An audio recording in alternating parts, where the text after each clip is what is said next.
नमस्कार मित्रांनो, NB मराठी न्यूजमध्ये आपल्या सर्वांचं स्वागत। मी नितीन भाले। सोशल मीडियावरती काही दिवसापासून बराच एक विषय चर्चेत आलेला आहे आणि तो विषय म्हणजे आहे MIMचा।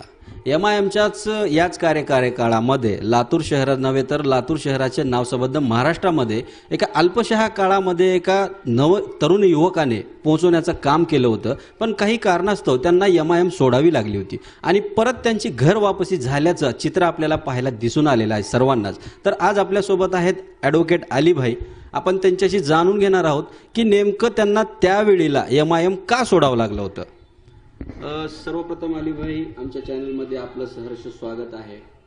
नेमकं काय सांगाल की सुरुवातीचा जो कार्यकाळ होता आणि तेव्हा आपण लातूर शहरातून एक छोट्याशा गल्लीमधून सुरुवात केली होती MIM या पक्षाकडून, तर आपण महाराष्ट्रामध्ये एक पॅनल दाखवून दिला होता की अल्पशा कमी वेळामध्ये ही कार्य करून दाखवता येतं आणि तेव्हा आपण एक तरुण होतात, युवक होतात आणि अचानकच काहीतरी परिवर्तन झालं आणि आपल्याला MIM सोडावं लागली होती तेव्हा।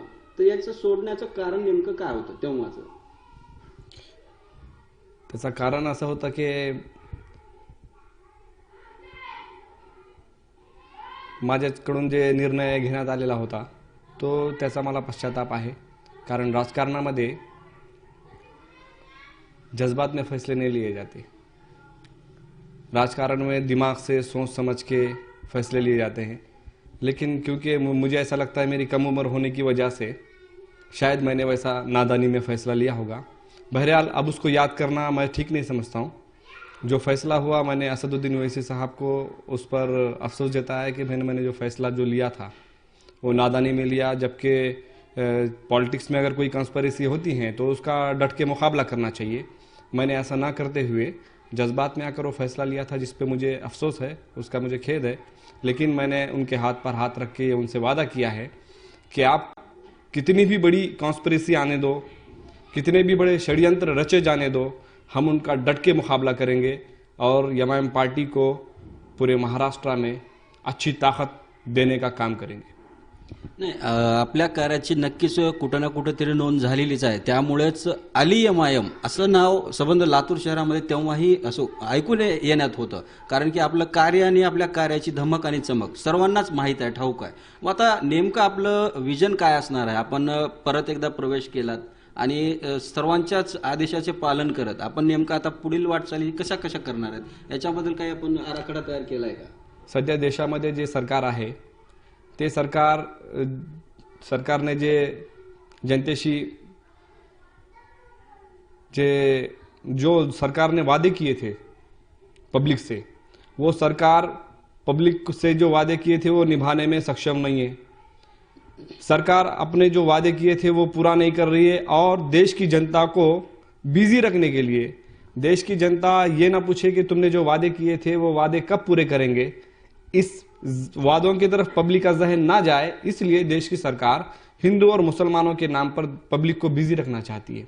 ऐसे वक्त में कोई एक पार्टी चाहिए जो ऐसी सरकार के गिरेबान को पकड़कर ये सवाल करे कि तुमने ये वादा किया था, तुमने वादा किया था कि सालाना 2 करोड़ नौजवानों को रोजगार देंगे, तुमने ये वादा किया था कि हर शहरी के अकाउंट में 15 लाख रुपए डाले जाएंगे, तुमने ये वादा किया था कि गरीबी का खात्मा होगा, तुमने ये वादा किया था कि किसानों को कोई परेशानी नहीं होगी, लेकिन उसके उलट किसान आत्महत्या कर रहा है। आज हालत यह है देश की कि पूरे देश का किसान रास्ते पर कड़कती ठंड में बैठा हुआ है, लेकिन सरकार को कोई फर्क नहीं पड़ रहा है। ऐसे हालात में कोई एक ऐसी पार्टी जो इस सरकार का गिरेबान पकड़ के उससे सवाल कर सके, उसको ताकत देना जरूरी है। और वो पार्टी, वो कायद, वो लीडर असदुद्दीन ओवैसी हैं। ऐसे हालात में हमको अपने सारे मसले भूलकर असदुद्दीन ओवैसी साहब के हाथों को मजबूत करना ये हमारी जिम्मेदारी है। इसलिए हमने पूरी ताकत के साथ असदुद्दीन ओवैसी साहब के हाथों को मजबूत करने का अहद किया है, शपथ ली है।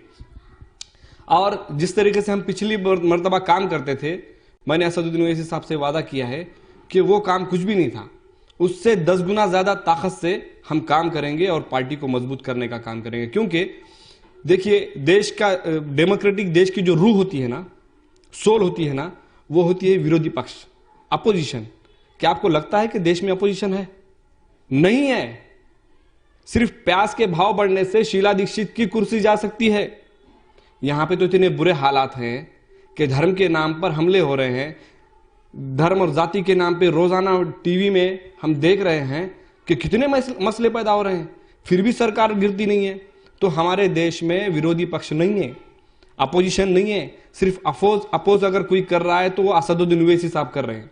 इसलिए असदुद्दीन ओवैसी साहब के हाथों को मजबूत करने का हमने शपथ ली है और पूरी कोशिश करेंगे कि हम अपने एरिया में, हम जिस एरिया में रहते हैं, जिस जुडिक्शन में हम रहते हैं, महाराष्ट्र में रहते हैं, महाराष्ट्र के मराठवाड़े में रहते हैं, यहाँ के एरिया को कम से कम हम संभालने की पूरी कोशिश करेंगे।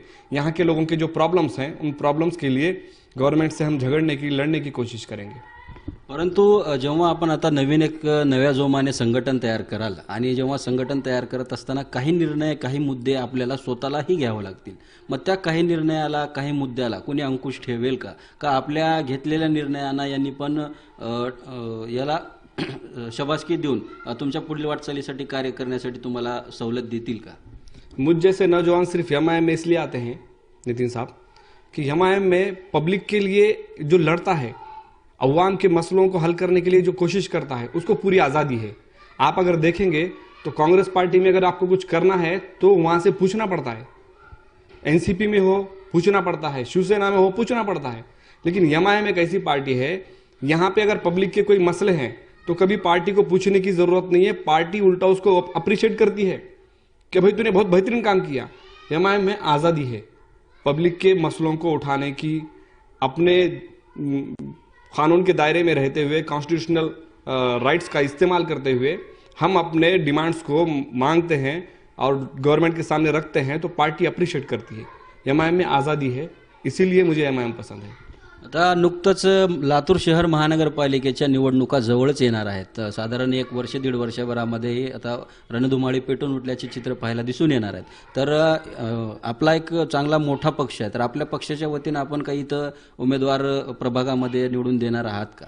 किंवा त्यांच्यासाठी काही आपण पर्याय आणखीन काही असा आराखडा तयार केला किंवा करणार आहात का? नक्की मागच्या वेळेस पण आमचे खूप काही सीट येणार होते, पण काही मोठ्या राजकारण्यांनी षडयंत्र रचून आम्हाला राजकारणातून बाहेर काढण्याचा प्रयत्न केला। त्यांचा उद्देश फक्त हेच होता की हे राहिला तर एमआयएमचे इथे सीट येणार, त्याच्यामुळे माझ्या विरोधात षडयंत्र करण्यात आले आणि त्या षडयंत्रामुळे मी राजकारणामधून बाहेर पडलो। पण आता मला सगळं कळलेलं आहे की हे काय करू शकतात, ते आमच्याकडे सगळी तयारी आहे आता। हो, त्याचंच एक जिवंत उदाहरण आपण जेव्हा एमआयएम सोडलात आणि ओवीसी साहेबांच्या संबंध लातूरभरामध्ये फोटो पण जाळण्यात आल्या आणि त्याचा आरोपही आपल्यावरती घालण्यात आला, तेव्हा आपण स्वतः एक जिम्मेदार नागरिक या नात्यानं आपण शिवाजीनगर पोलीस ठाण्यामध्ये जाऊन एफआयआर पण दाखल केली होती। याच्यावरतीच आता म्हणजे आणखीन आपल्याला राजकारणात किती शिकायला मिळालं किंवा आणखीन किती शिकायचं बाकी आहे? नाही, मला त्या घटनेमुळे खूप काही शिकायला मिळालं।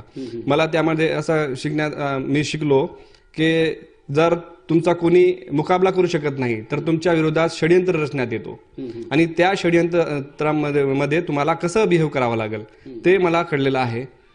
मागच्या वेळेस मी खरोखरच मी त्या षडयंत्राचा शिकार बनलो, पण आता या 4 वर्षामध्ये मी खूप काही शिकलेलो आहे आणि आता मी त्यांना असं काही चान्स देणार नाही। जर मला कोणी गोळ्या जरी घातल्या तरी मी त्यांना रिॲक्ट करणार नाही। त्यांचं जे षडयंत्र असणार त्याच्यामध्ये मी त्यांना सक्सेस होऊ देणार नाही। असं आपल्याला काही वाटतंय का की षडयंत्र करणारे आपल्या जवळचेच होते किंवा लांबले? असं नाही, माहिती कसं असतो, जे मोठा राजकारणी असतो तो स्वतः काही करत नाही, तो त्याच्या लोकांना कामावर लावतो आणि ते लागतात, नेत्याला खुश करण्यासाठी कामाला लागतात, ते करतात। पण आता जेव्हा मी राजकारणामध्ये आलोय तर माझ्याकडे साम दाम दंड भेद सगळं घेऊन आलेलो आहे आणि आता कुणी मला असं वाटतो की माझ्यासमोर कुणी टिकणार नाही, कारण एक लहानशा मुलासोबत चांगले मोठे, तुम्ही सुद्धा बघितलेलं आहे की चांगले मोठे थकले होते की काय करावं लागेल। मला सांगण्यात सुद्धा आला की वकील साहेब आम्हाला तुमच्याशी प्रॉब्लेम नाही, तुमचा पक्षाशी सुद्धा प्रॉब्लेम नाही, पक्ष असावं का असावं ना, पण तुमच्या स्पीडमुळे आम्हाला प्रॉब्लेम आहे, मला असं सांगण्यात आला। ह्याचा अर्थ हे की तुम्ही राहू द्या, पक्षाचं काम करू नका, पक्षाची जी कामाची स्पीड आहे ते तुम्ही करू नका, असं त्यांचं म्हणणं होतं। पण त्यांचा पक्ष आहे, आपला एक पक्ष आहे, ते स्ट्रगल करतील, आपण स्ट्रगल करू जनतेला ठाऊक कुणाला काय करायचं आहे.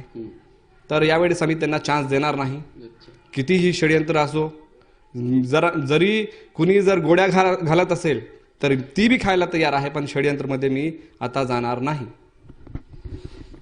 नक्कीच आपण आत्ताच वक्तव्य केलेल्या अलीभाईंना पूर्णतः ऐकून घेतला असाल. याचं कारण असं आहे की एक वेळा चूक झाली म्हणून आता आयुष्यात पुन्हा कधी चूक करणार नाही, पक्ष सोडून जाण्याचाही विचार करणार नाही आणि ओवीसी साहेबांना भरभरून मदत करून त्यांचे हात बळकट करून केंद्रामध्ये, राज्यामध्ये, महाराष्ट्रामध्ये आणि लातूरामध्ये प्रत्येक ठिकाणी MIMचीच आणखीन एकदा बुलंद आवाज उठवण्याचं काम अलीभाई यांनी आपल्यासोबत चर्चा करत असताना व्यक्त केलेली आहे. आणि त्याचबरोबर ज्यांनी ज्यांनी विरोध केला आणि ज्यांनी ज्यांनी षडयंत्र करून यांना तेव्हा फसवण्याचा प्रयत्न केला होता, आता अलीभाई परत एकदा रिंगणात उतरले आहेत. त्या सर्वांनाच वेळ आल्यानंतर योग्य ती वेळ दाखवून देण्यासाठी, कारण साम दाम दंड भेद या सर्व गोष्टीचा अनुभव घेत आणि सर्वात मोठा अनुभव की यांनी जे काही गोष्टी केल्या नव्हत्या त्याच गोष्टींचा आरोप यांच्यावरतीच करण्यात आला होता. तर आता त्यांच्या म्हणण्यानुसार गोळ्या जरी घातल्या तरी विरोध करणार नाही, पण काम करून मात्र त्यांना बोलून दाखवेन.